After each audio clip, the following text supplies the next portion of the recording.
So I finished my doctor's appointment. And as figures, of course, it went the way it went. Because how can you expect to be treated, okay, this is going to sound wrong, but basically to be treated like a colleague when you're a patient? I mean, that's essentially what I'm looking for. I don't want the doctor filter, as in a patient to doctor thing. You look at people and you say, does it not make sense to you what I'm saying at all? The reason I can't do certain things because of my depression, my anxiety, is this in the brain that's happening. And I can tell you exactly what it is. Oh, okay. That sounds, yeah, okay, that's interesting. What do you mean that's interesting?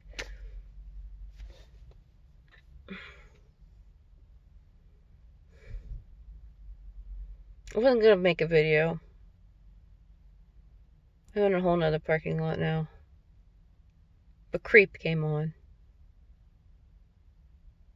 Before I got out of the car this morning, before the appointment, Survivor was on. You know, I'm the Survivor one.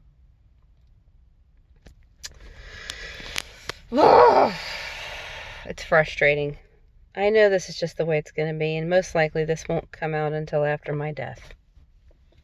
And I mean like normal, natural death. Like, you know, it takes some people years. My mom was telling me about some lady that does something with her gums. And she's been doing this for 40 years, telling people about this for 40 years. And nothing. Now, I mean, I won't say nothing. I'm sure she has, you know, some following or whatever they call it.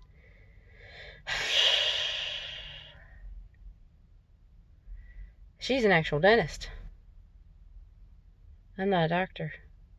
Nowhere near. The difficulty is that I'm not talking about people having bad gums. I'm talking about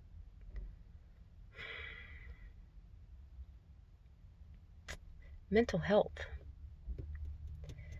And how I'm seeing patterns in not just people who are mentally ill, but normal people.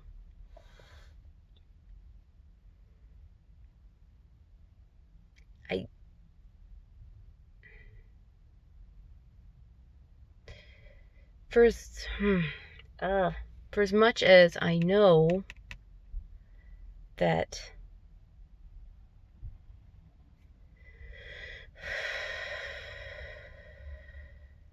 how do I put this? It's difficult because I want to just be straight and direct with people and just speak whatever comes to mind. That's the functional, by the way. Most of it, I shouldn't say that. Strike that. Kind of. It says what it needs to say, regardless of your feelings, regardless of what you may think is the right way to do something, the nice way to do something. You've talked to people like that. They're very abrupt. They say they have no filter. They just speak it, right? Mm-hmm. Yeah, there's a reason that happened.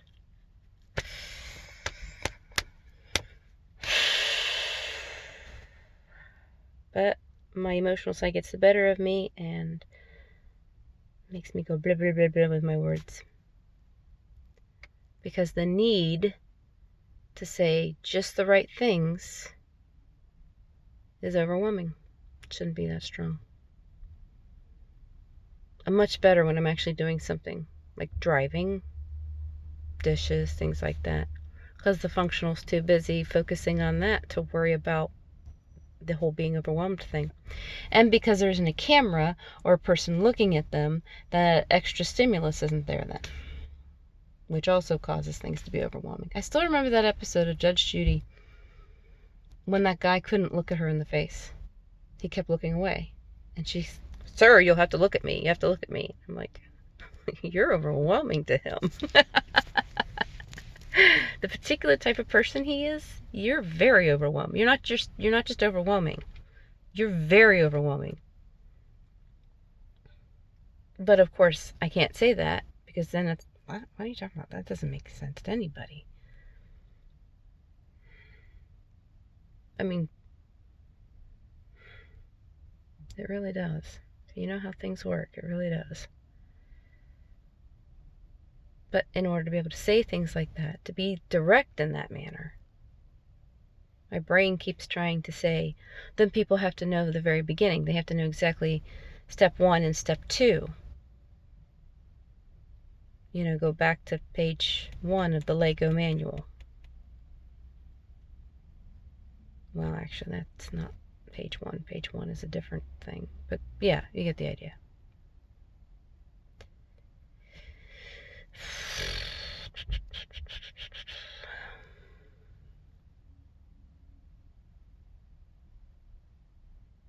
I need to do these Amazon returns. I've been putting them off and putting them off. Why? Because did I need to? I mean, if I don't get them returned, guess what? It's only money. A lot, actually, though. And also not. But it's also stuff. More stuff I didn't need. I already have boxes and boxes of stuff that didn't get returned. Just because didn't need to. I actually explained what procrastination is. I attempted to listen to me now. I attempted to explain it. I didn't do a very good job of it. Because like always, I say too much. And of course, I'm not... How do I put this? It's not about being clear and concise. It's also about being direct. It's, the person who gets... Unfortunately, in this world, the person who gets listened to more is the one who makes the bigger noise or who speaks more directly. They don't hesitate because then you sound wishy-washy.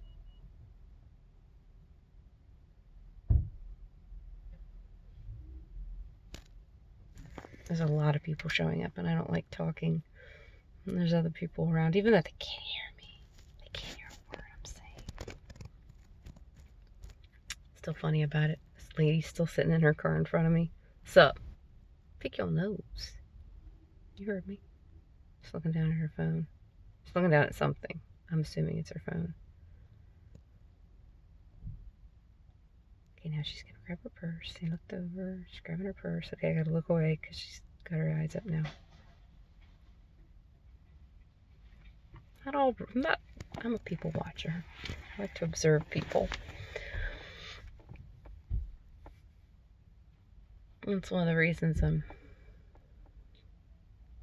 yeah. Well, I can't say that because I don't know what really started it.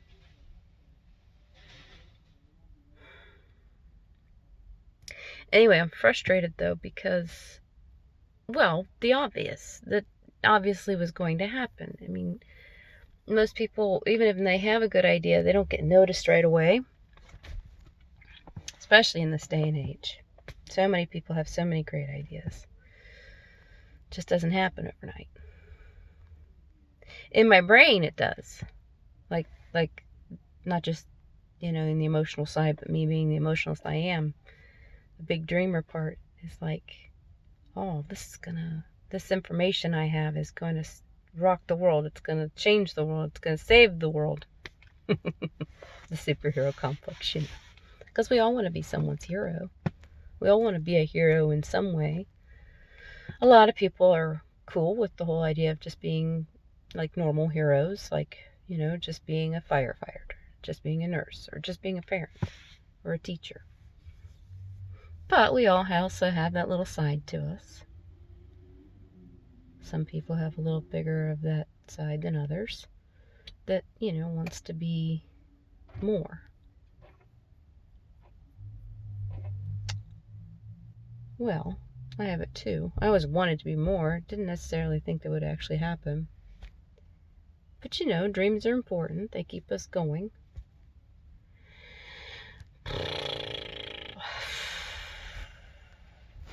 There's too many people around.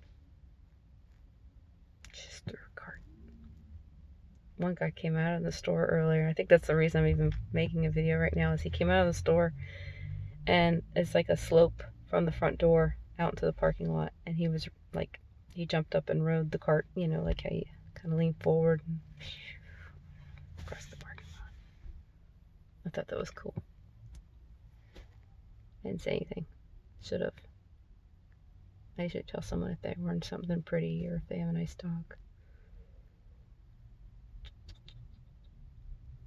I doubt I'll put this video up. Maybe I haven't said anything of any importance. It's funny though. I did talk to her about Dahmer.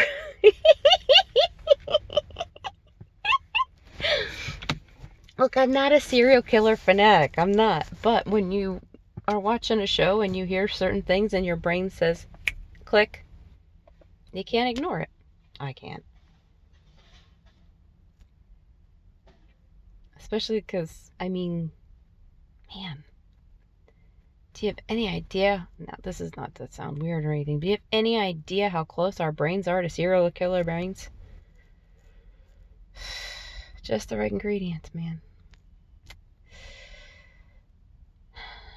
The reason why one person can go through something and that another person goes through the same exact thing and they come out two different ways. Opposite ways, even.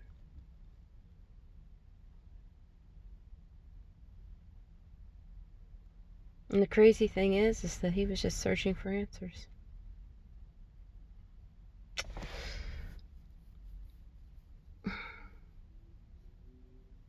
I would say he was searching for friends, alive or dead, but just searching for answers. Anytime you repeat something without reason, so to speak, like eating, we repeat doing the eating thing because that makes sense to do that. Now, excessively repeating it, that's a different story. Watching movies, shows, reading books and stuff, yeah, sure. There's a reason for doing that, and it makes sense. But when we do things repetitively, and we don't need to do so, yeah, that's the brain searching for answers. It's found answers there before, most likely, like TV. I told her about anxiety, living anxiety out loud. Like you're watching TV and you think, oh man, what are we going to do for dinner? And then a commercial for a chicken place comes on. So what do? You go up the street and get a bucket of chicken for dinner. Answer, right? So at some point, your brain found an answer by watching TV. So maybe that's why you're a big TV watcher, because you're still searching for answers.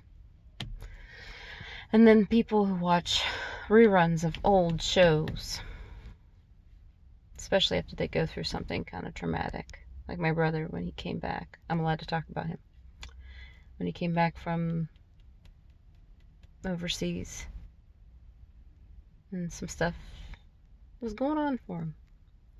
And he watched all the old shows with my mom. It was good, fun times. But it's searching for answers. If it's a show that you've already seen, then you're just searching for an answer.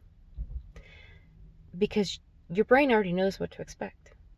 When we watch old shows or read old books that we've read before, but it's not a repetitive thing. Like we're not watching all the old shows we've seen before. It might just simply be your brain liking the idea that it knows what to expect. It already knows how that episode turned out, or how that book ended. There's nothing new, nothing to surprise it, nothing to overwhelm it and throw it off. And right now, for whatever reason, your brain just needs that just do to follow along with. So, yeah. It watches or reads something it's already watched or read before. And that's a normal thing for everybody, that whether you're mentally ill or not. And when it becomes a repetitive thing, now you're grabbing all the books from your childhood. Oh my gosh, this woman just looked at me. If she ever sees me on YouTube, she's going to be like, I saw her the day she was recording. Anyway, she's never going to look. No one's ever going to look. What was I saying? When you're repetitive about it, when you are actually going out and searching for the old shows, the old books, and can't stop watching them, reading them. It's all you do.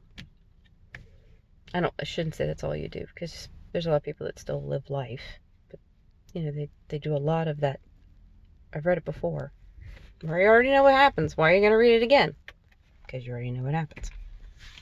You already know what to expect. Or you're looking for answers. Again, it's all on that functional side of the brain. It needs to know what to expect. It's all or nothing. That has nothing to do with what I just said. But that is that part of the brain. That's why it likes numbers. You know what to expect with numbers. When you add two numbers together, you know what to expect. And numbers make sense because they only have one value. A 7 means 7. A 2 means a 2. But the word home, gosh, that could mean different things. House, even crib, apparently can mean what?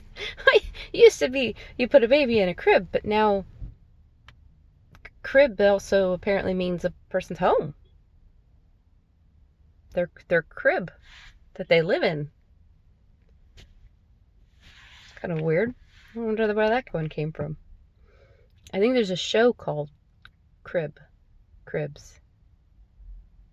The Crib, or Cribs. So, anyway. Yeah.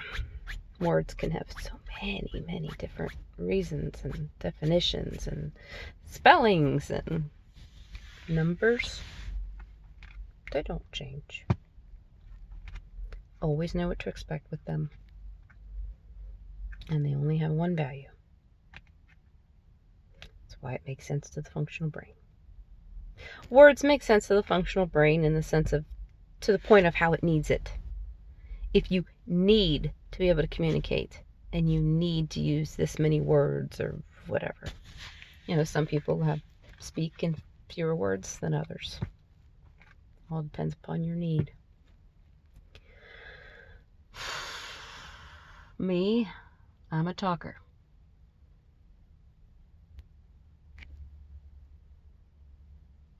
I say that and I get quiet. But naturally, in my normal state, I am a talker. Unfortunately, I overtalk. I take a very simple idea and end up confusing people because I overtalk it. Only because of being imbalanced. There's times where I'm very clear.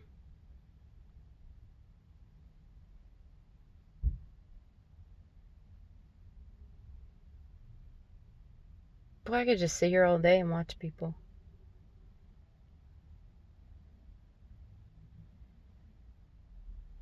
Even the way they park says something about them.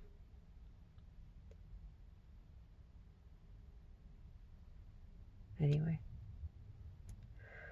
18 minutes and 36 seconds. What was the one thing? Oh, this weekend, yeah. So, I think I figured out. I could be wrong. But I'd rather, be safe than sorry. But I figured out, I think, one of the reasons I have the issues with the singing in public is because, so when I was homeschooled most of my school life. I went to school for the first few years, but then after that I was homeschooled. And when I became a teenager, at some point, I wanted to go back. I wanted to be in high school because I was a social bug. I wanted to hang out. I wanted to be friends with people. I wanted to do things. And homeschool didn't really offer that too much. So, one of the big things I always wanted to be, like when I was a little girl, was the actor, singer type thing. And I was raised on Rodgers and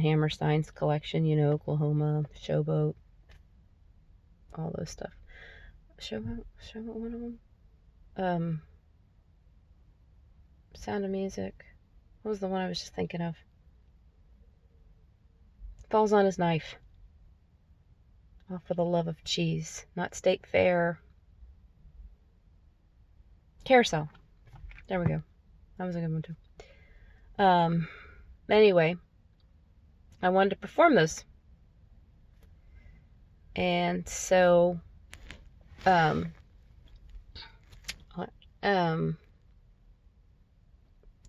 just pulled up next to me. It makes me weird. Come on, go. Yeah, talking to you, even though you can't hear me. Shoo. Okay. Yeah. So I wanted to do those things, and this is a rough story, so hang on. I kind of forgot about it, actually. It wasn't until I had those dreams. I started having those dreams that I remembered it.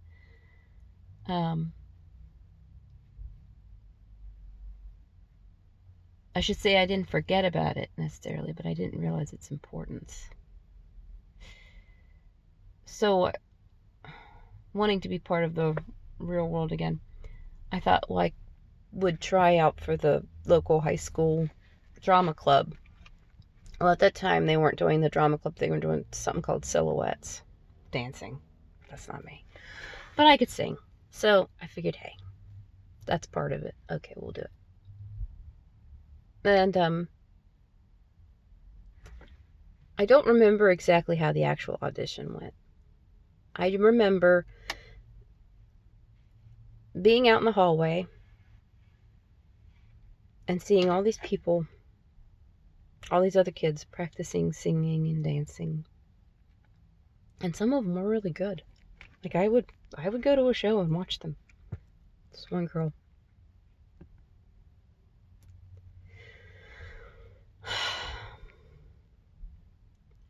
She was like sunshine. And she had a really pretty voice. Anyway,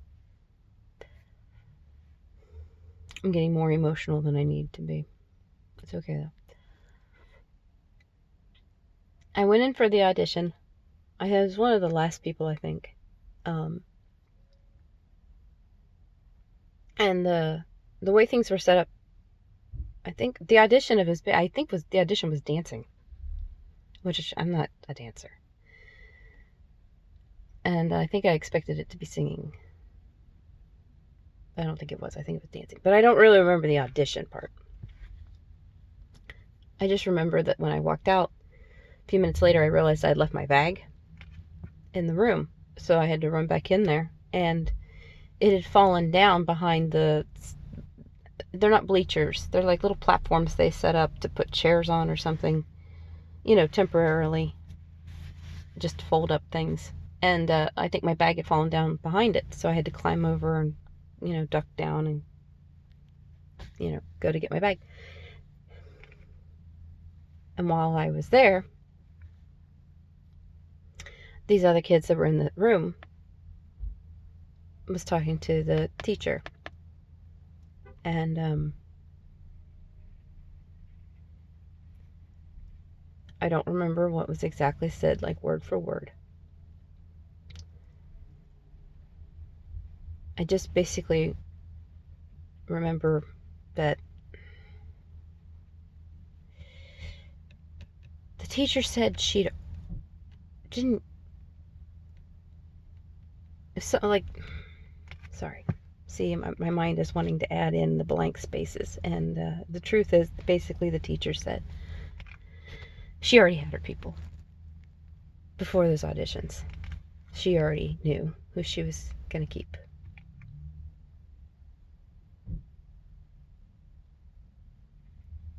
They were the people that were already there, that she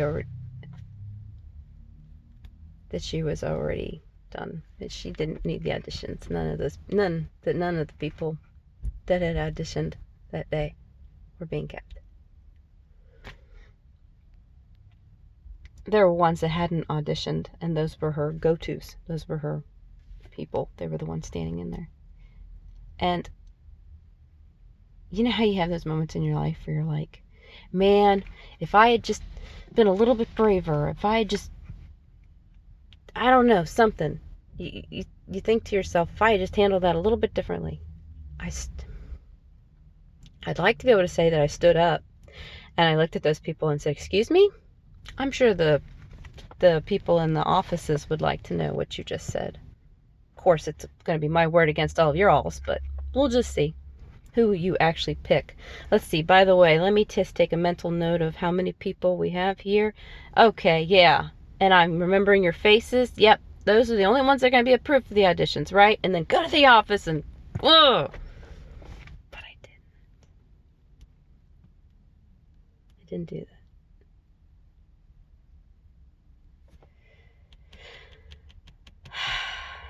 This lady is sitting in her car. I think she's doing the same thing I'm doing. So that's why I'm whispering. There's no reason to.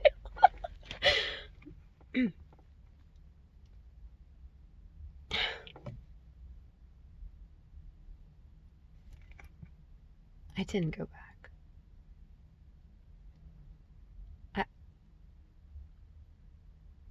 I stood up with my bag. I think I may have said I forgot my bag, or maybe I didn't say anything at all. I think I just maybe looked at them like one of those quick glance things, and then I walked out.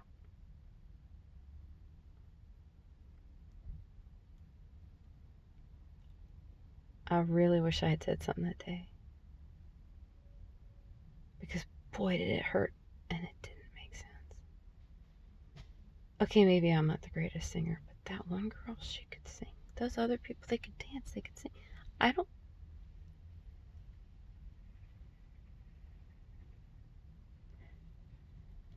don't think that was fair to them.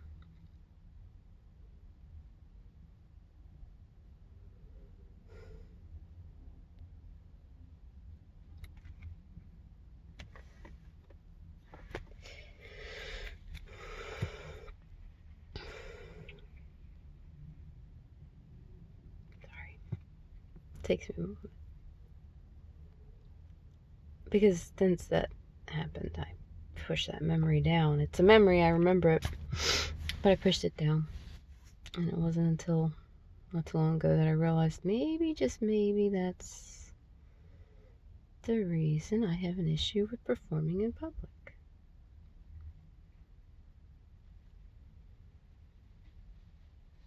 Because for as much as I grant you the facts are that woman was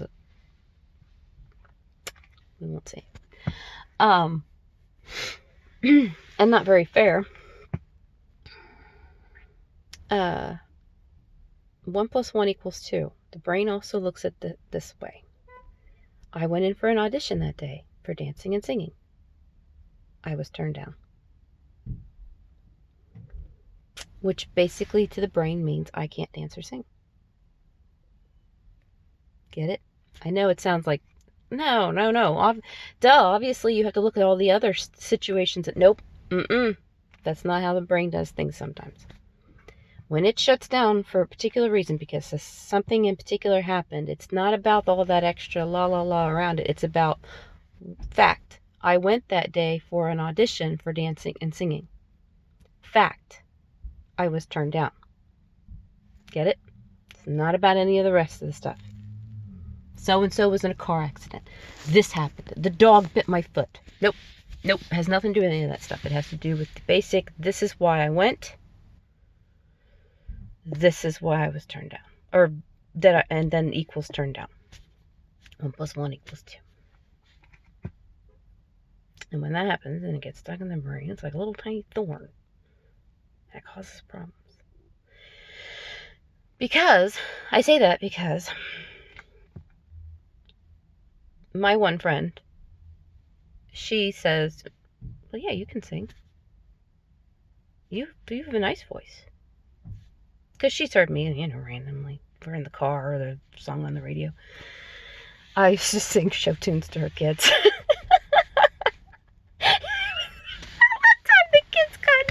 I can't remember what they got in trouble for. I think they were using the laptop when they weren't supposed to be or something. And I got to choose their punishment. And I made the one boy feed me. I made him feed me yogurt. And I sang show tunes and made them. Sorry. I had to add that. Oh my goodness. Sorry. Gosh, I could come up with some punishments.